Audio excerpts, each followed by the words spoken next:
Let me tell you of the days of high adventure.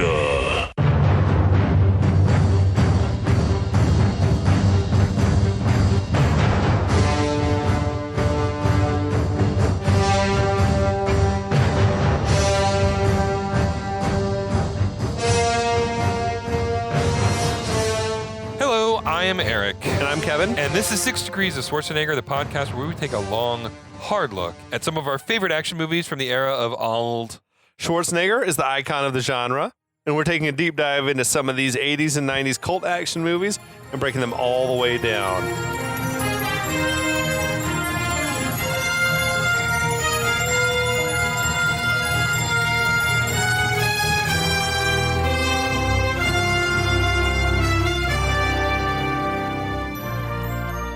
We're on part 4, man. Can you believe we're already on part 4? You've come over to the dark side. You're sipping on bourbon now. Oh my God, I know. The soju is done. I love soju, but it's nothing. Like, I like soju. Okay. It's a nice drinkable. How strong is it? It's like 13%. It's not So much. it's like wine. Yeah, kind of wine it's strength. slightly stronger than wine, and it comes in much smaller bottles. Okay, yeah, that's kind of cool. So I like soju, but I mean, there's something about bourbon, man. I grew up in a whiskey household, and so it's sort of, I always say that I love whiskey. Whiskey doesn't love me, so I have to be very careful with whiskey. But I've got like just a small little sip here. The thing is, like, you sit around sipping on Jim Beam, and you're gonna have a rough morning. But if you drink that nicer stuff, really nice stuff, it's like you don't have those same sort of side effects. Yeah, exactly. But anyway, got you drinking on that new riff that was mentioned in a previous episode. That's right. I have downshifted a little bit to I'm drinking Barrel Bourbon Company's Foundation Bourbon. Ooh, that sounds pretty good, though. It is very good. But yeah. All right. What do you make of it? Have you had a taste yet? Well, let me just like, this will be the first sip. A taste test. Oh, that's excellent. Yeah, it's got a lot going on there. New Riff, they're doing great things up in Kentucky. It's a little bit smoky. Okay. Smokier than I'm used to with bourbon, but it's got a nice little sweet, almost caramelly flavor underneath it. I like the caramel. Yeah, it's quite good. Quite good. Yeah, it's also like 113 proof or something. Right, which so is be why careful, I've pace poured yourself. Very little of it. Right. I wanted to taste. I didn't want to regret my life decisions. So, as we mentioned before, like, I have copious experience with this movie. Yes. I feel like at some point this movie was on Amazon Prime or Netflix, and I probably put it on to fall asleep, like literally probably 30 consecutive days. We have movies like that. Yeah. Because it's one of those comfort viewing movies. Like, I know every beat to the story. I can drift off to sleep and wake back up, and I feel like I haven't missed anything. But you said you've watched it way back in the day. Like, how old would you have been? Like, as a child? 86. I feel like when I was watching this, it must have been 89. So I was like 8 years old. Yeah, so you were like proper young kid. Yeah, That's when I feel like I probably started watching it about that same time. Yeah, and then I must have recorded it or something, because I saw it way too much. Yeah. Then I probably didn't watch it for years and years until the streaming era came back around, and you could like random shit would be streaming for free. Oh yeah, I know. Yeah. And I rediscovered, and I was like, "Fuck, I love this movie." It's not good, but it's like, it's so watchable. But all of these movies that we do, like, we would not commit as much time as we do to making this podcast a reality if we didn't love these movies. I mean, I have big nostalgia for this one. I'm just like, I remember every little beat of the story. Yeah, I don't have that same nostalgia. This is one of the, like, They Live. I have that nostalgia for, because They Live for me was one of those movies I watched over and over and over again. Yeah, I love that though. Yeah. This movie, watching it is such a trip to watch it as an adult, remembering these, like, sort of the milieu of 80s teen action movies. Right. Well, who was this movie for? Yeah, it was for like young adults, I guess. Yes, right? It was. Like, I feel like that. People probably younger than the characters. Slightly younger than the characters are supposed to be. So maybe not, it's like aspirational viewing. Exactly. It's not for an adult audience, I don't think necessarily. Yeah, the key audience for this, I would say, was between 16 and 17. Like, that is the high school kids. High school kids, freshmen to juniors, right? Yeah. And you watch it in that lens, and you're like, man, what a straight up power fantasy. Absolutely. Like, what could be better than fucking flying a fighter jet? Yeah. Absolutely. That was my first dream job, was that I wanted to be a pilot. Yeah. I mean, I was obsessed. Actually, I've like flown Cessnas and stuff before because I had awesome. an uncle who was a Marine, a pilot in the Marines. Yeah. And then he had a job where he worked for a company that did insurance for small little airports, and so he would fly a Cessna from airport to airport, like doing sort of safety inspections, making sure everything was up to code and stuff like that. But yeah, we would sometimes go flying and he would like let me take control once we were up in the air. Right. I would like not take it off or landing or anything like that, when like very little can go wrong. Yeah. I wanted to do it so bad. Cool. Then I think because I loved this movie, I loved Top Gun. Yeah. I thought, sure, that's what it's got to be like, just like the movies. Then I think I realized, maybe I'd rather make movies or just like appreciate movies than actually like be in the military. It's probably not like Top Gun. No, I mean, I don't know. Maybe it is. Did you didn't explore it? Maybe everybody is like Maverick. My father back in the day actually had a pilot's license. Oh, and rad. he flew a Cessna, not unlike the Cessna that was in the first one. Did he take you up? No, this was before I was born, actually. Okay. But he and my wife. Shit. That's a weird Freudian slip. Okay, Oedipus. Cut that one out.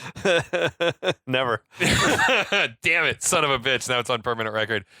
He and my mom, before I was born, they used to go island hopping around all these small little islands around off the coast of Florida, right? Because that's where he learned to fly. Okay. And so they would just take off at the main place where there were like little airstrips on all the islands. These tiny. Some of these places were literally, basically what it was just like almost a sandbar, and they just paved a triangle on the sandbar, so you could just land in any direction on it.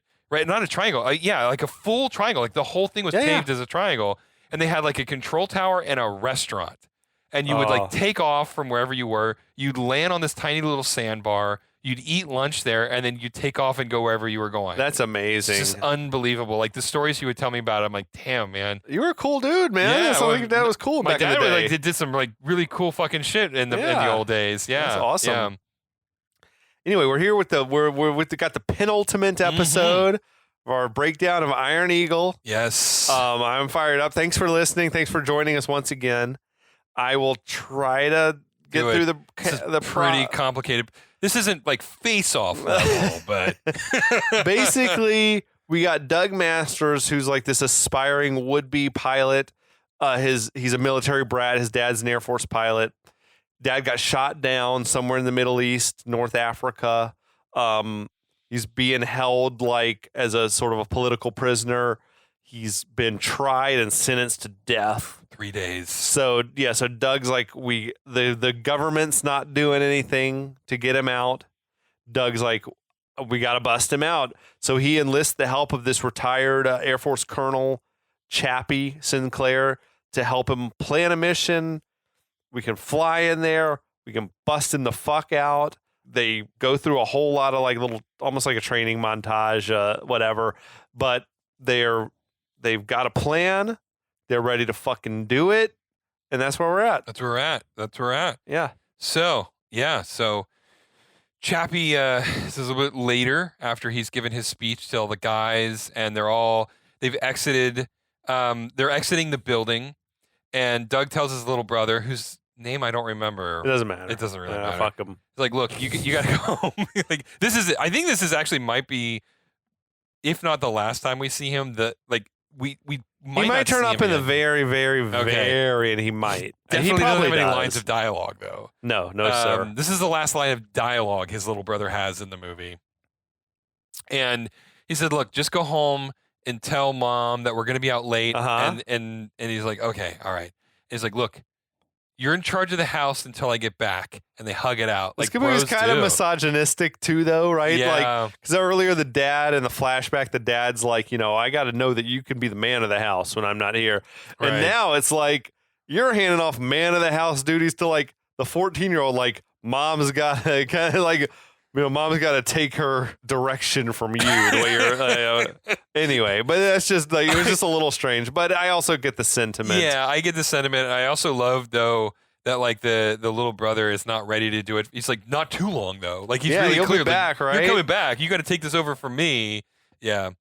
So they're all getting ready to leave, and Tony and Reggie and Doug like go up with like the 3-hander. They all like high fives all around, 3-way high five. It's kind of weird. It was awkward. It's a little bit weird. Like imagine they're each on a different face of the triangle, and their clasped hands are the edges of each of the triangle. It was just a strange, awkward thing. It was a super awkward moment, and I totally get where at some point I feel like Reggie and Tony asked Doug to be their unicorn in a 3-way, and I don't even know that terminology means. Doug was like, I really appreciate that you think I'm that attractive, but I think I have to bow out.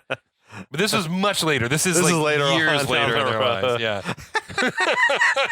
So Doug returns.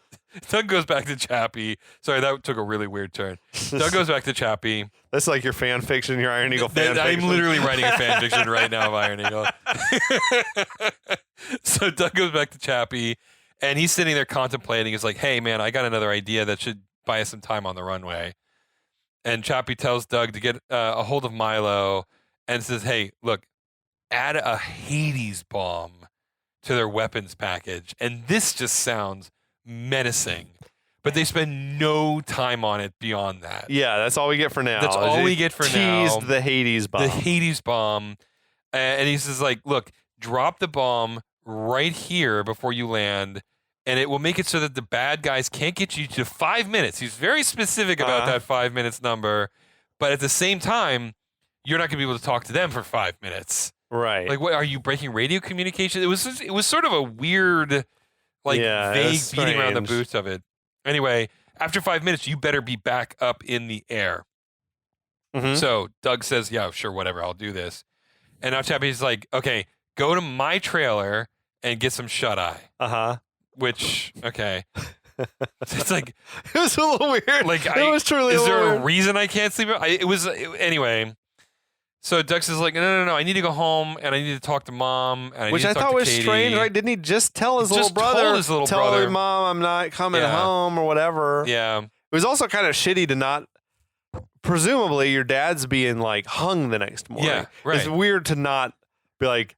Even if he was staying out with his friends, like, you don't want to be at home with your family. Right. Like, your mom probably needs I feel like in this support. instance, I mean, and I get it, because if his mom knew, panicked, and told the authorities, they'd radio ahead. It's got to be cancel the top refuel. secret. Got to be top secret. Right, but all of this is to say, I feel like he could have handled it better. Yeah. This whole situation, I feel like he dropped the ball on the planning, the human element of this. Yes. So Chappie says, no, you can't tell them anything. I'll have Slappy tell them what's going on. What? Slappy was in one scene. It's a little throwaway line they try to rush over. And I'm like, wait, that is low-key the craziest part of this whole movie. Presumably, Katie and Doug's mom have never met Slappy. Imagine that you're Doug's mom and Chino Fats Williams shows up at your door saying your son ran off with Chappie to rescue his dad. Hey, your son went off to rescue his dad. I need to see that scene. Oh, man. They should have had that scene in the movie, because that's the craziest shit in the world. That is so funny. Slappy's going to go talk to your girlfriend and tell her what's going on. That is insane. Oh, man. I love that. That was such a weird line. It wasn't like we'll have a letter, like get a letter that your friends will give to her the next morning to say, like, no, Slappy's going to come by and talk to your mama. Talk to your girlfriend. That's insane. Oh, man. I love that. That never struck me. It never struck me how insane that is until recent viewing. Yeah. I'm like, Slappy's going to come around. I'll have Slappy talk to her. Sorry, say your name one more time. Slappy. Oh, really? That's nuts. Oh, man. That is nuts. That would be its own movie. That is a movie. There are so many spin-off movies from Iron Eagle that we have not seen that I would watch the fuck out of. Yeah. Anyway, what's the relationship between Slappy and Chappie that he's like, I got this covered? I don't know, man. Yeah. Like maybe maybe like Chappie killed Slappy's wife or something, and like so Slappy owes Chappie a debt or something. I don't know. I don't know. There is some unspoken thing happening between these two characters. For sure. So back in North Africa, Colonel Nikesh, he's going about the preparations, prepping for the execution of Colonel Masters. Again, like I can't get over how everybody's a colonel in this movie. Every It's just fucking like guy's a colonel. It never. No one outranks anyone else. No one outranks. It's a flat hierarchy in the military of 1986. So he says at one point, give the American his final meal. After tomorrow, he will not have much of an appetite. That's true, because he's going to be dead. There's all these borderline like comical bad guy lines, you know, like kills me. Does anybody really ever say anything like this? No, but every scene, that's all he's got is these like bad guy one-liners. Yeah, I know. Menacing. So presumably time has passed. We're back in California. Chappie's finished whatever he was doing in the hangar, and he sees Doug watching TV instead of going to sleep like he's been ordered to do. He's watching like MTV or something in Chappie's trailer. Yeah. And Chappie's pissed off, and he says, look, I don't need any sleep for this, which I disagree with, but okay. Yeah. Chappie tells That's a Doug, long fucking flight. It is a long flight.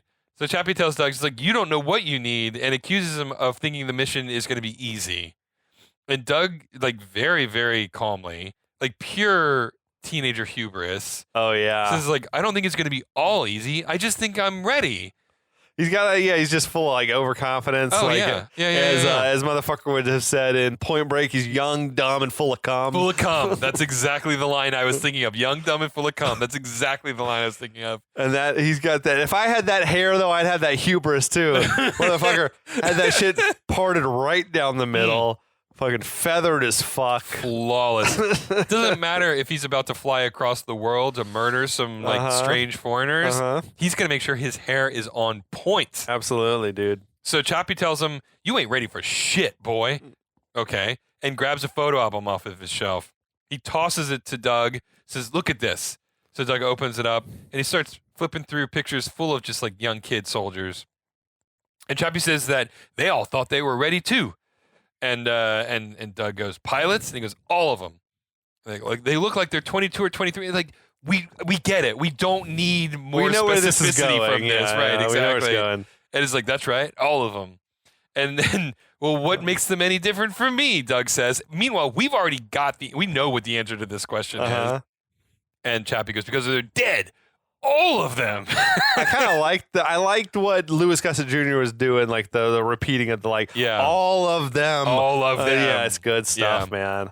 So Chappie goes for a drink, and he says, look, I lay awake at night thinking about all of these dead pilots. It's kind of a tough scene, but Louis Gossett Jr. pulls it off. Yeah. Because it is like you said, it's a little hokey. It's a little hammy. We've seen this. We've seen this scene before. So many times.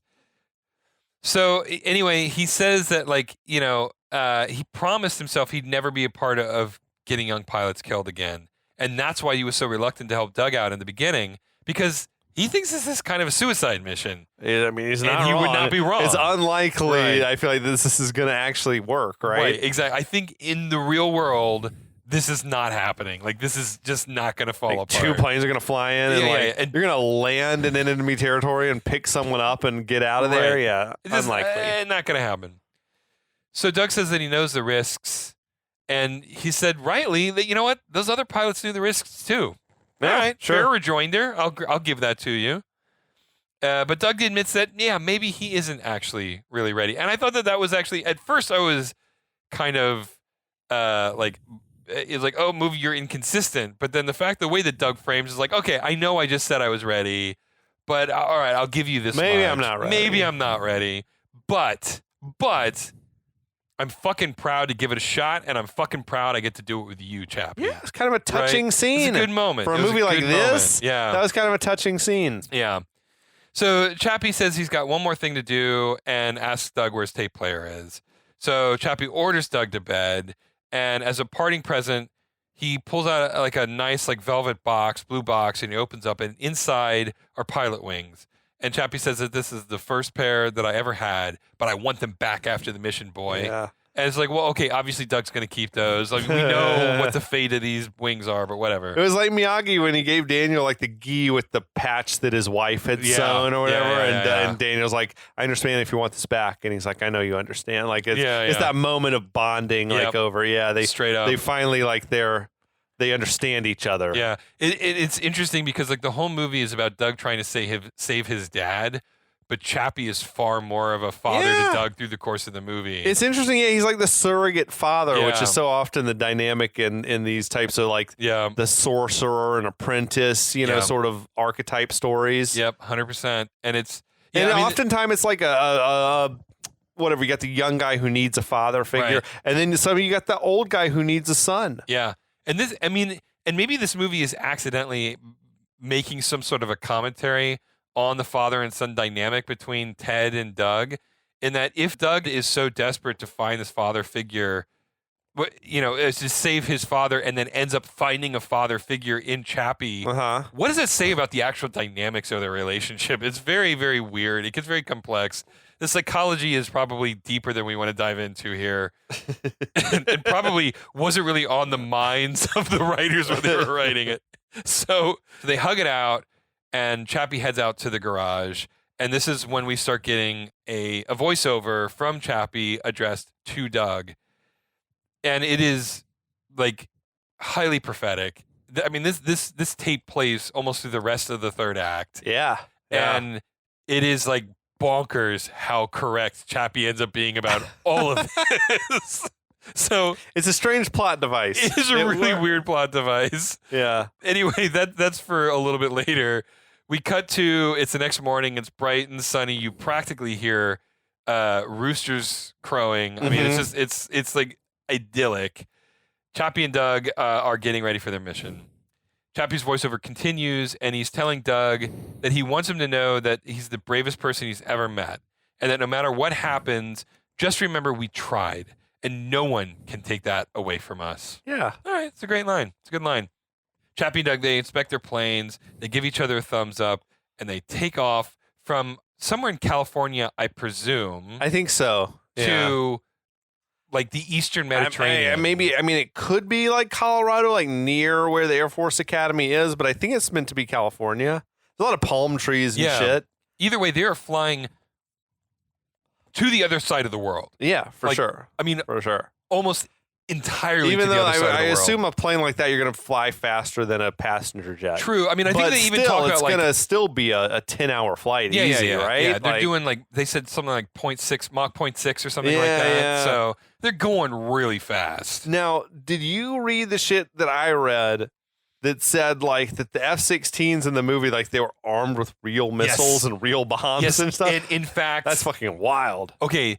So did you read the other half of that? Because I did. I followed up on this. I think so. That there was a real mission that needed to happen or something. And they thought that the movie planes were actual enemy targets. Oh, no, I thought it was that the movie planes were called away to go bomb Lebanon or some shit. Oh, and then they were like saying, "Wait a second, those planes are all like marked up and painted like American planes." Yes, that's right. We can't use those to bomb Lebanon because who the fuck whatever. Yeah. We're gonna have an international incident. They're gonna be like America attacked Beirut, or something. You know, that's what it was. Yeah, it was crazy. It's just like crazy. I know it is. It's just like how fast and loose was Israel playing with their Air Force when this movie was being made? We're not gonna make dummy missiles. We'll just send it up with the real missiles. It's all good. It's all good. Like the pilots, they're not gonna press the fire button. Sure. We're not worried about this. Yeah. Yeah. So anyway, again, as always, Doug starts doing unnecessary rolls. I mean, this is like just beating that drum again. I think like Doug would have done just a steady diet of barrel rolls all the way to the fucking Middle East. And Chappie's like rightfully calls us like, you're burning too much fuel doing shit like that. Right. I was like, all right, that's fair.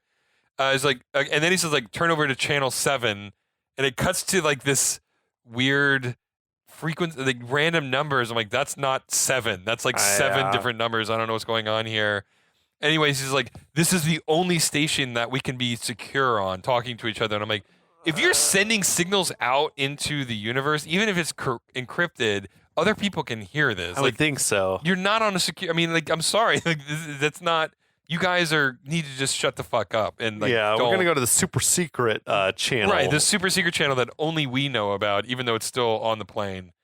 So we fade black, fade up, and it's later on. They've been flying for God knows how many hours, and they're at their first aerial refuel. Got to be out somewhere of the Atlantic Ocean somewhere. The Pacific at this point, right? Like, oh, you think they went that way? I think they went over the Pacific. I think they would have flown over the whole United States. Really? And then across the Atlantic. See, I was imagining that they flew over, and I guess that makes more sense because there's less restricted airspace. I don't know. Because like if they go, I guess if you're right, if they go over the Pacific, they got to fly over China and Russia. Yeah, that's a long way. That's the Soviet Union. Yeah, you're right. I think you're right. I think they did fly over the Atlantic. Okay. At any rate, they're somewhere over the ocean. At any rate, they're over the Atlantic at this point. I think you're right. And then they start like doing their first refuel. And oh my God, man. The model on the refueling plane was so bad. That was the cheapest looking bit of the movie. It did not work. Did not work. So, of course, Doug makes the quip, do they pump this for you or is it self-service?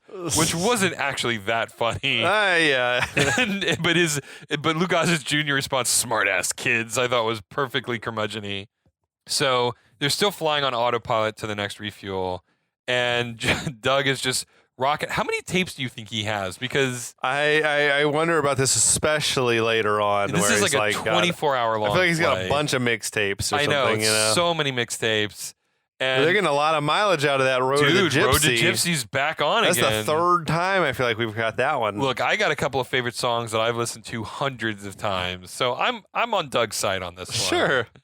So Doug asks Chappie if he's still there or if he's fallen asleep. And he's like, no, I'm just, it's like Chappie says, no, I'm still awake. He's like, I'm sorry, I'm just feeling really all alone all of a sudden, which I thought was like a genuine emotion. Yeah. If you're in a fighter plane by yourself and you've been in the air for like 20 hours. Yeah, absolutely, man. Dude, I mean, yeah. So he says like, no, I'm here. And just imagine how alone your dad must feel in that jail cell. And Doug says like, sometimes his dad could be pretty tough on him.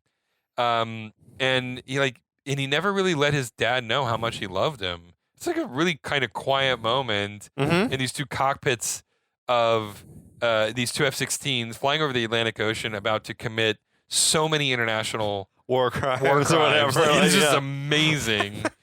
So Chappie says, like, look, your dad knows. And he's just like working to make a man out of him. It's never like said, but do you think Chappie's got kids? That's a good question. That's a good question. I don't know. He never says that. I feel like Chappie was always the cool uncle. Okay. Right? Like his sister. He or does his mention later. He brothers. mentions having been married. Yeah. But I think like so. And again, this is a whole other movie that we could like plot right now.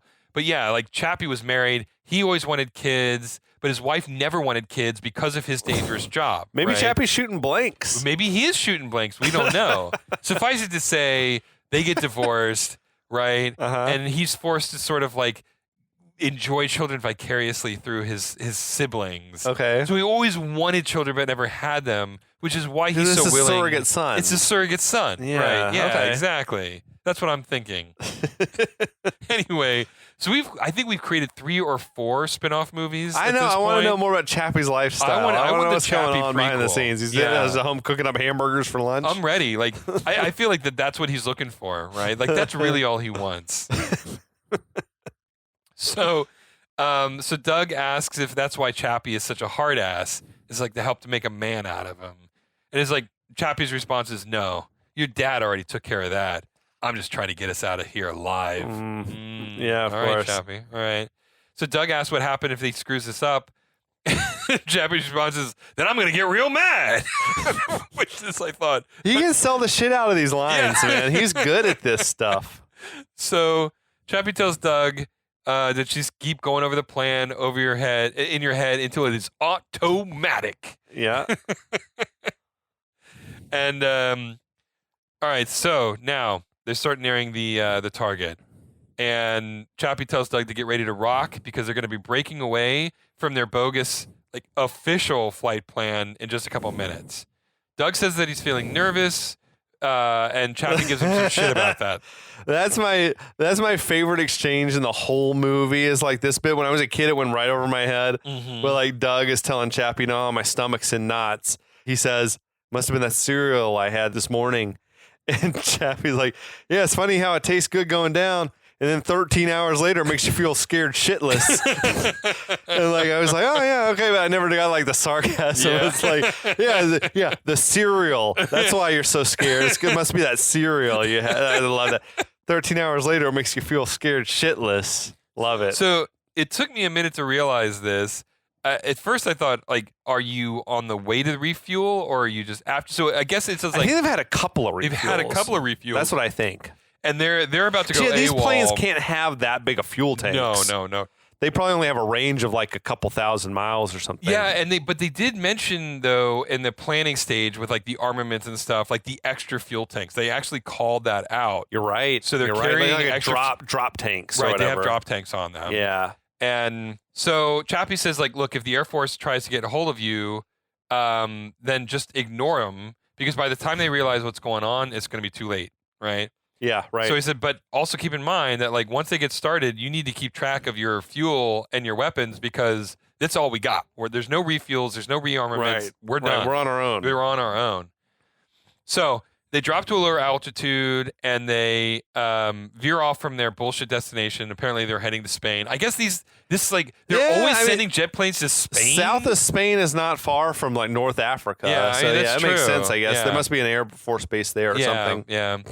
So Chappie tells Doug that when they're 100 miles outside of the contested airspace, they got to drop to 400 feet to keep below radar, and they need to keep speed up to. I mean, they need to increase their speed up to Mach 0.9, just below the sound barrier, because they don't want to break the sound barrier and cause a sonic boom. Right?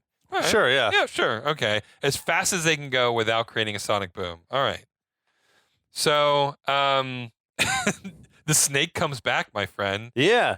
Finally, It's like, we're gonna run a snake on pay them. this shit out. We're gonna run a snake right through the mountains, and the bad guys will never know we hit them.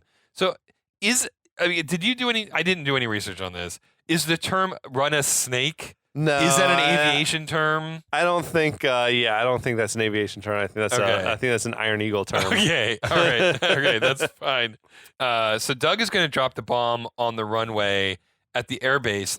And it's never really clear to me why they're passing by this one airbase. I guess because it's where the first wave of planes are. Right. Yeah. It's the whole geography of all of this is very hard to follow. Very murky. But I feel like, there's one airbase where all their fighters are stationed, and they're like, we're going to bomb their runway, and they can't launch fighters. Yeah. And then that buys us time to get in there and get him and get the fuck out. Right. So Doug is going to go in and bomb the runway while Chappie knocks out the radio tower, but he just keeps repeating himself over and over again. Yeah, it was kind of funny. Right. And Doug was just like, anybody ever talk you talk too much? And Chappie goes, yeah, my ex-wife. Which is like, Right. you never have you can never pass up on an opportunity to take a dig at your ex-wife. Absolutely. Like, you always got to 'em. take a dig at your Fuck ex-wife. all the ex-wives of the world. No, shout out. I love an ex-wife. Oh, yeah. Not Just- mine, but not mine, other, but yeah. other people's. So they reach the coastline, and Chappie complains that they're running a few minutes behind, like 7 minutes. Like they say 7 minutes multiple Right, times. because he talks about like, our refuel, like we fell behind or something. the refuel was 7 minutes late. I see. I think the idea is that they're gonna arrive and bomb this airstrip or whatever, the air base that they got there, like just before the bad guys start sending out their patrol flights for the day. Mhm. And if they're late, that might fuck everything up. Right, because the planes will be up in the air. And then all of a sudden we got a We dog got to do fight. dog fights. Yeah. So Dude, those shots of the F-16s flying in real low over the beach or whatever, that was fucking wild yeah, shit, that was man. really crazy. Yeah. Awesome. Yeah. So anyway, Doug says he's got something to help them make up some time, and he pops on One Vision by Queen again, and Chappie's immediately there for it. I love this. Yeah. And then 10 seconds later, Chappie says that they've made up 3 minutes. I'm like, what The fuck? What is going on? That's not how any of that works. No, not at all. Are you flying faster? I don't understand. I feel like you're flying Mach 0.9 or whatever. It's not like we're Right. throwing this music and all of a sudden, Yeah, I mean, apparently Queen has just got the ability to warp time and space. For sure. So in 3 seconds, they've made up 3 minutes, and I'm like, all right, sure. That reminds me movie. of, when they talk about like we're filming a movie and it's day 3 and we're already 2 weeks behind. And it's like, wait, how can you be more behind than you can't be more than 3 days behind. So, meanwhile, at the airbase, the sirens are blaring and people start scrambling. So they weren't able to do it. Like they were. I mean, I guess the planes didn't take off, but they weren't able to stay below radar. So yeah, they know they're coming. Yeah. So, but Chappie says you need to stick to the plan, and so Doug bombs the runway. Chappie shoots down the radio tower. Unfortunately, because they were late, 3 MiGs cut off the air. Right. So okay. So now it's a dogfight. You were probably getting your fill of explosions. You Oh like my those God. movie explosions. I love right? movie Like, explosions. Shit was blowing up. Everywhere. It was just all over the place, and I am always there for it. I love So Chappie shot at the control tower with bullets, and it goes up in like this massive fireball. This is like the first of many moments over the course of this movie where bullets can apparently make things that shouldn't explode. They were shooting up the radio tower, which was Yep. just like a steel, Just a like steel a metal trellis. Yeah. skeleton. Yeah. Shot up, and it was just a huge explosion from bullets alone. I'm like, Well, what the fuck? This is what happens in Libya where you put gas tanks on all inanimate objects. I guess so. No, I agree. There's so many explosions, unexplained explosions in this movie. I mean, we've just scratched the surface. I love it, though. But I'm not going to complain yeah. about some pyrotechnics. I love a good pyrotechnic display.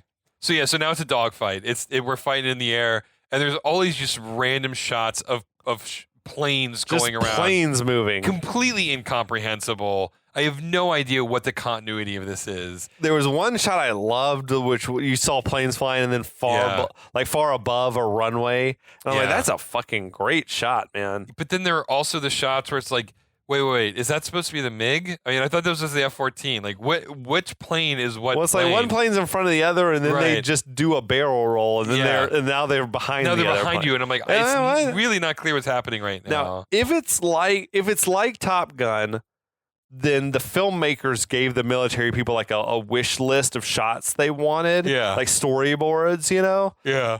But then in the end, the military's like, all right, here's the footage, and like it's up to an editor to try to cobble.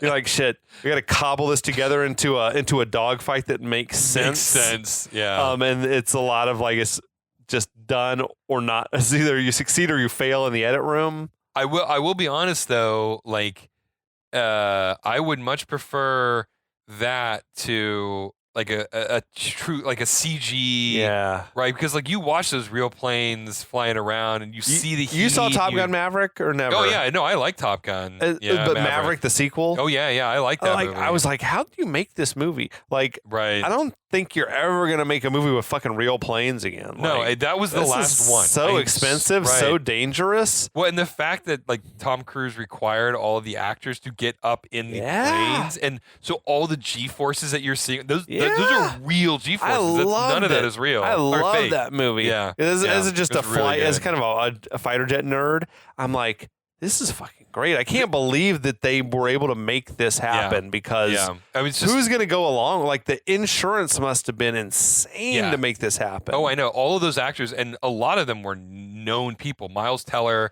Glenn Yeah. Powell, Tom fucking Cruise. Yeah. I mean, these And are like, Tom Cruise insisted it's real jets or I'm not doing it. right, exactly. Yeah. And yeah, they made it happen, man. I think it's amazing. Unbelievable. I mean, I feel like the third act kind of falls apart a little bit. For when Top they're, Gun like, Maverick? Yeah, when they're like Yeah. on the ground running around. Oh, the final, yeah. Yeah, that third, that very end of the third act. It's a little, it starts to stretch the yeah, and disbelief. and then they just so happens that this anonymous country Has have the F-14s. planes, yeah, from the first movie. Yeah, I'm like, Yeah. all right. But all right, movie, you had me up to this point, so I'm in. Forget about it. No. I'm happy to follow. I'm happy to I go with mean, you. that was like one of the last really fun, like Yeah, just I old agree. school Totally feeling agree. movies. Yeah. I totally agree. Anyway, we got way off track. So Chappie manages to get behind one of the MiGs and shoot it down. By the way, we're in the middle of a dogfight with a bunch of incoherent shots. But then the other MiGs, they looks like they're fleeing at first, and Chappie and Doug fall for it, and they chase after him. But what's actually happening is the MiGs are leading them into like an embankment of anti-aircraft guns. Right. And Doug is able to take out the guns, but not soon enough because Chappie takes some fire. And it's not enough to crash his plane, but it's enough to fuck up his electronics and all, like his avionics and all this other stuff. And then, so the MiGs, like their ruse exposed, they turn around and they re-engage in the dogfight. So Chappie reveals that his plane is damaged, and he's like, "Hey, Doug, grab that tape that I gave to you earlier on." How many tapes does he have? I mean, it's like, hold on, I need to figure out which one. They're like all unmarked. They're all unlabeled. unmarked. Yeah. He puts in hot chicken. Fucking what? Damn it. It's the Queen song Like, again. wait, I didn't even know I taped the chicken dance. Why would I do this? Yeah. So he says, look, if something happens to me, pop that tape in. It's going to save your ass. And he is not fucking joking. Uh-huh. So Chappie says, we need to split up to force the MiGs to split up. And he's going to I'm going to lead them back out over the Mediterranean. Doug's not happy about this, but he goes along with it. Either way, they both successfully destroy their MiGs. So Doug, he probably killed some people when he was bombing the runway. Probably, Oh, I assume. certainly. Yeah. Now he's definitely a murderer. Now. Oh, yeah, he yeah, definitely no. is killing humans. And at least based on my reckoning of how international law works, these are all war crimes because they are not sanctioned by anybody. I guess it's technically provoked, but it's like it's a kid. Yeah. It's a civilian. It is an 18-year-old kid, or 20, depending on how many times you failed senior year. I love that idea. He actually is 24. He actually is 24 because he just failed high school that many times. And rather than take the GED, he's like, no, I am going to graduate. Yeah, absolutely. But yeah, you're right. I mean, by this point, he is a full-on murderer. He has taken another human being's life. Yes. Right? And oh my God! But this is where the movie kind of falls apart a little bit for me. Okay. He keeps blowing up planes with machine guns. Uh-huh. And every time it cuts to a plane exploding, it is so obviously made of balsa wood. A model, yeah. Yeah, and it's just none of them are realistic looking. Right. Top Gun sometimes suffered from the same thing. It's just it is what it is. It is what it is, right? You're not gonna blow up a real jet. Yeah, yeah, and also too, we're not in a theater with a giant screen way over there. We're in our homes with a giant screen 5 feet from our face. Sure. You could see these things way easier. Anyway, so Chappie shoots down his enemy, at which point his engine starts to fail and he puts out a mayday call. Doug wants to help him, but Chappie tells him, you need to fly high and listen to that cassette tape. This is the bit from Cobra Kai. Yeah. When I was watching Cobra Kai, this was the moment that I knew that this show was made exactly for me. So, because I'm like, the kid, Johnny's at home watching fucking Iron Eagle. I'm like, oh fuck, this show is exactly what Kevin wants to watch. We hear, but we don't see Chappie's plane crash into the open. Uh-huh. And Doug goes, Chappie!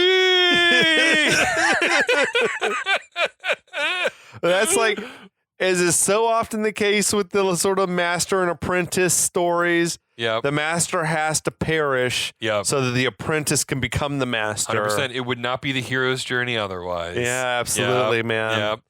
And on that note, and that Obi-Wan Kenobi moment note, Chappie!